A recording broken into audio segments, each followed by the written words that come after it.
लघुनि वे समामंतदस पंचच नाडिका त्योदय मुहूर्त प्रहरा यमाश्चत्वार चत्वारो मर्त्याना महनी उभे। इस श्लोक के अनुसार 15 लघु एक दंड के बराबर होती है, 2 दंड एक मुहूर्त के बराबर होती है, 30 मुहूर्तों के मेल से एक अहोरात्र बनते हैं और ह्यूमन बीइंग के एक अहोरात्र में 8 प्रहर होते हैं और सभी प्रहर 3-3 घंटे तक चलती है। और ये जो लघु दंड मुहूर्त अहोरात्र प्रहर है, ये यूनिट ऑफ टाइम है जो कि हमारे वैदिक टेक्स्ट में यूज किए जाते थे। जैसे पूरे 24 घंटे को एक अहोरात्रम कहते हैं और इसी एक अहोरात्रम में 3-3 घंटे करके 8 प्रहर होते हैं। सुबह के 6 बजे से लेकर शाम के 6 बजे तक दिन का प्रहर कहते हैं, जो कि है पूर्वाह्न 6 बजे से लेकर 9 बजे तक, मध्याह्न 9 बजे से लेकर 12 बजे तक, अपराह्न 12 बजे से लेकर 3 बजे तक और सायकाल 3 बजे से लेकर 6 बजे तक। इसी तरह शाम के 6 बजे से लेकर सुबह के 6 बजे तक रात का प्रहर कहते हैं, जो कि है प्रदोष शाम के 6 बजे से लेकर 9 बजे तक, निशित 9 बजे से लेकर 12 बजे तक, त्रियामा 12 बजे से लेकर 3 बजे तक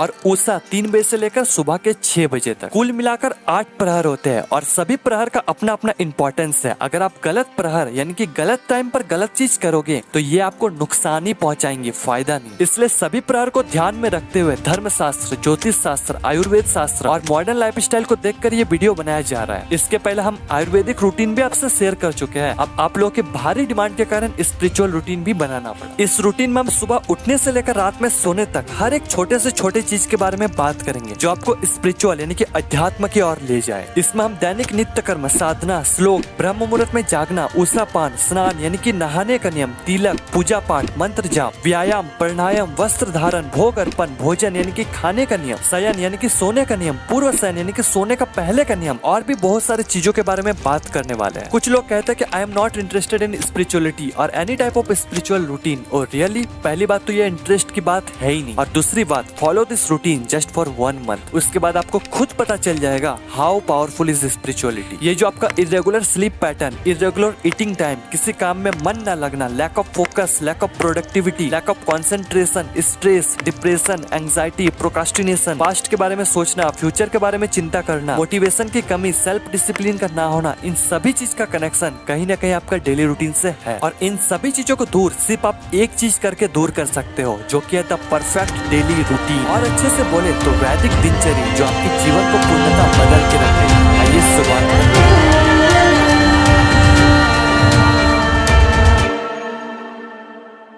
सबसे पहले इस रूटीन को 4 पार्ट में डिवाइड करते हैं। पहला प्रभातचर्या, इसमें हम दिन की शुरुआत करेंगे। दूसरा साधनाचर्या, इसमें हम उन सभी साधनाओं को प्रैक्टिस करेंगे जो हमारी स्पिरिचुअल लाइफ को और स्ट्रांग बनाएगी। तीसरा दिनचर्या, इसमें हम उन सभी चीजों के बारे में बात करेंगे जिससे हमारा पूरा दिन हेल्थी, प्रोडक्टिव और एनर्जेटिक हो। और चौथा रात्रिचर्या, इसमें हम रात के बारे में स्पेशली स्लीप यानी कि नींद के बारे में बात करेंगे। अब इतने सारे चीज को एक वीडियो में बता पाना इम्पॉसिबल तो नहीं, बता सकते हैं, लेकिन इससे होगा कि इतने सारे चीज को देखकर ही आप डर जाओगे, करना तो दूर की बात है। इसलिए इसे हम 4 पार्ट में डिवाइड कर रहे हैं। इस वीडियो में प्रभातचर्या के बारे में बात करेंगे, फिर पार्ट 2 में साधनाचर्या, तीसरा दिनचर्या और चौथा रात्रिचर्या। इस वीडियो में हम संपूर्ण प्रभातचर्या के बारे में बात करेंगे। मैं हर चीज को करने में कितना समय लगेगा ये भी बताऊंगा, साथ ही हम एग्जाम्पल के लिए खुद से रूटीन भी बनाएंगे जिसे देखकर आप फॉलो कर सकते हो। शुरुआत करते हैं सुबह उठने से कि एक्चुअल में हमें उठना कब चाहिए। अगर प्रहर की बात करें तो उषा प्रहर में, अगर मुहूर्त की बात करें तो ब्रह्म मुहूर्त में और अगर समय की बात करें तो 3 बजे से लेकर 6 बजे तक हमें उठ जाना चाहिए। अब ऐसा क्यों? एज वी ऑल नो हमारा बॉडी पंच महाभूत यानी कि पृथ्वी, जल, वायु, आकाश और अग्नि के मेल से बना हुआ है और इन्हीं पंच तत्वों के आपस के मेल से हमारी बॉडी के 3 मुख्य दोषा का निर्माण होता है। जब वायु और आकाश का मेल होता है तब वात दोष का निर्माण होता है। वात दोष हमारी बॉडी में मूवमेंट की कार्य करती है। ये 2 बजे से लेकर 6 बजे दिन रात दोनों टाइम सबसे ज्यादा डोमिनेंट रहता है। जब जल और अग्नि का मेल होता है तब पित्त दोष का निर्माण होता है। पित्त दोष हमारी बॉडी में एनर्जी देने का कार्य करती है। ये 10 बजे से लेकर 2 बजे के बीच डोमिनेंट रहता है। और जब जल और पृथ्वी का मेल होता है तब कफ दोष का निर्माण होता है। कफ दोष हमारे बॉडी में लुब्रिकेशन का कार्य करती है। ये 6 बजे से लेकर 10 बजे के बीच डोमिनेंट रहता है। अकॉर्डिंग टू आयुर्वेदा जब हमारे बॉडी में सबसे ज्यादा कफ दोष डोमिनेंट होता है तब हमें सो जाना चाहिए यानी कि 9-10 बजे के बीच। और जब हमारे बॉडी में सबसे ज्यादा वात दोष डोमिनेंट होता है तब हमें उठ जाना चाहिए यानी कि 4 से 6 बजे के बीच। और इसी दौरान ब्रह्म मुहूर्त की स्टार्टिंग होती है। इसलिए शास्त्रों में ब्रह्म मुहूर्त में उठने की सलाह दी जाती है। अगर आपको ब्रह्म मुहूर्त के एग्जैक्ट टाइम कैलकुलेट करना है तो सिंपली आपको कोई भी सर्च इंजन पर सर्च करना है sunrise time in your location. जैसे मैं सर्च करता हूँ सनराइज टाइम इन नैनीताल, तो जो भी सनराइज का टाइम है उससे 1 आवर 36 मिनट सब्ट्रैक्ट कर देना है। जो भी टाइम आया वही ब्रह्म मुहूर्त के स्टार्टिंग का टाइम। अब सबसे बड़ा चैलेंज हमारे सामने यह आता कि हम ब्रह्म मुहूर्त में उठ तो जाते हैं पर हमें समझ ही नहीं आता कि उसके बाद करे क्या। तो आज हम उसी के बारे में बात करेंगे कि ब्रह्म मुहूर्त में जागने के बाद हमें क्या करना चाहिए। इन माय केस ब्रह्म मुहूर्त की स्टार्टिंग इस टाइम होता है और अगर आप रेगुलर बेसिस पर प्रैक्टिस करते हो ब्रह्म मुहूर्त में जागने की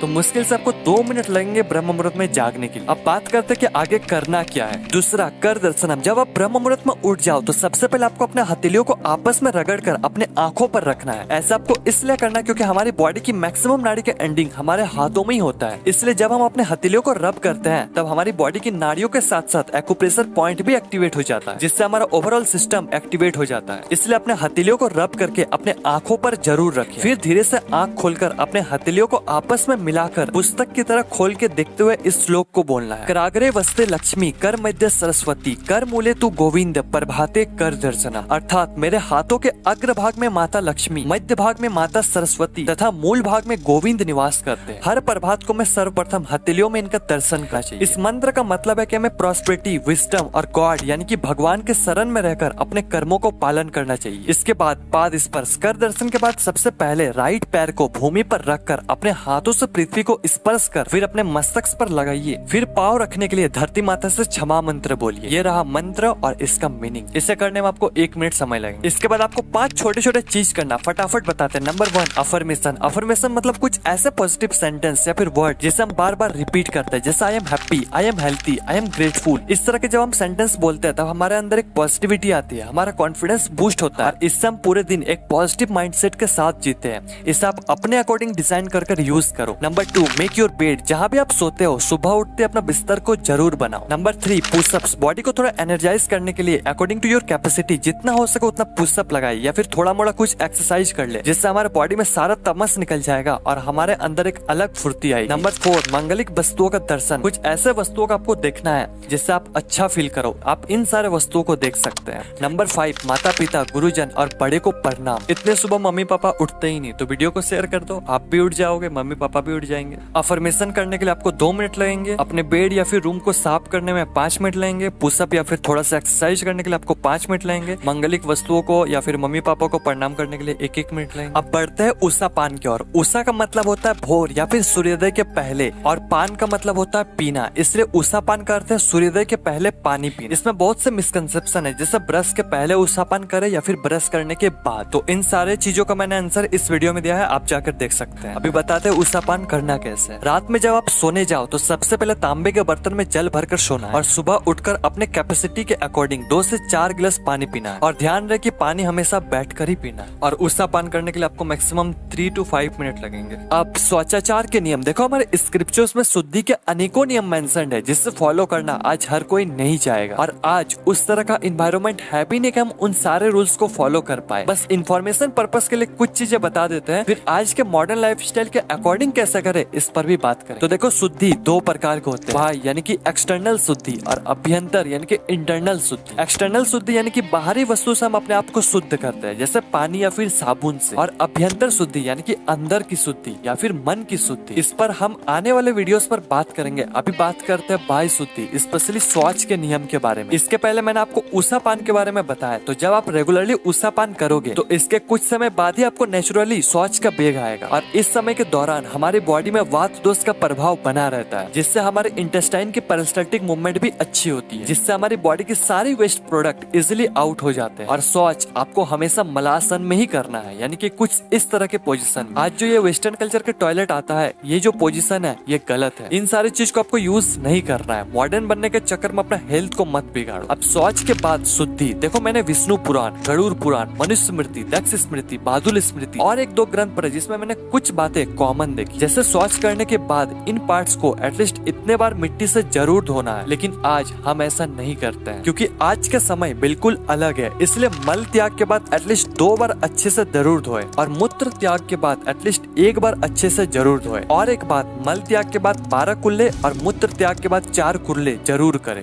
दंत धावन यानी कि टीथ क्लीनिंग। अब देखो, सुबह सुबह हम इतना मॉडर्न बनते हैं, मतलब वेस्टर्न कल्चर के जो टॉयलेट है उसे यूज करके हमारा मॉडर्निटी खत्म नहीं होता। अब हम लोग दांत दांतों के सफाई के लिए प्लास्टिक ब्रश, अभी तो इलेक्ट्रॉनिक ब्रश भी आ गए। और क्या कहते हैं, केमिकल पेस्ट, सॉरी टूथपेस्ट का यूज करते हैं। 100 ग्राम का 50 रुपया यानी कि 500 रुपया किलो का टूथपेस्ट। चलो ये भी ठीक है। माय क्वेश्चन इज, इतने महंगे टूथपेस्ट यूज करने के बावजूद भी टीथ यानी कि दांतों से रिलेटेड इतने समस्या क्यों आ रही है? आप जिस भी ब्रांड का टूथपेस्ट यूज करते हो उसके इंग्रेडिएंट्स लिस्ट निकालकर एक एक इंग्रेडिएंट्स को अच्छे से रिसर्च करो, फिर आपको पता चलेगा कि टूथपेस्ट है या फिर केमिकल पेस्ट। ये सब बंद करके दतवन का इस्तेमाल में लाओ। दतवन के लिए आप इन सारी चीज को यूज कर सकते हो। दतवन कैसे करना ये रहा।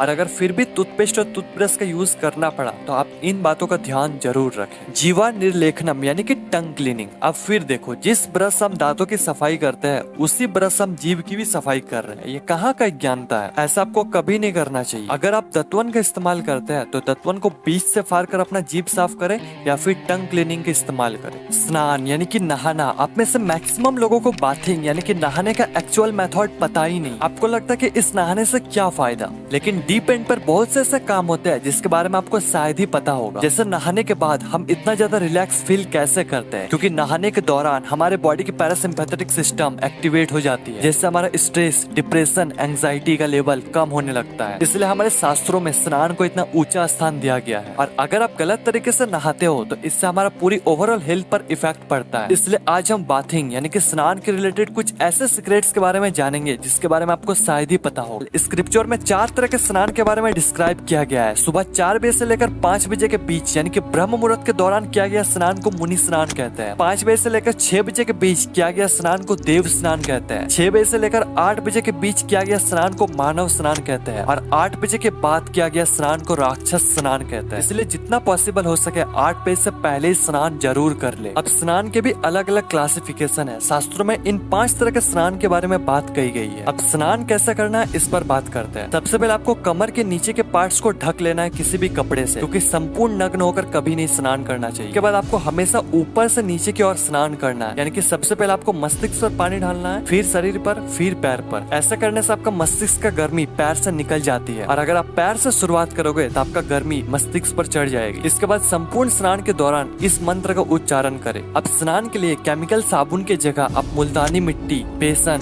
मिल्क, कर्ड का इस्तेमाल कर सकते हो। ये केमिकल साबुनों से सस्ती आती है, ना कि महंगी। तो आप इन सारी चीज को इस्तेमाल जरूर कर सकते हैं। अब स्नान के कुछ इंपॉर्टेंट रूल, इसे आप स्टॉप करके एक बार ही जरूर पढ़ें। आज के लिए बस इतना ही।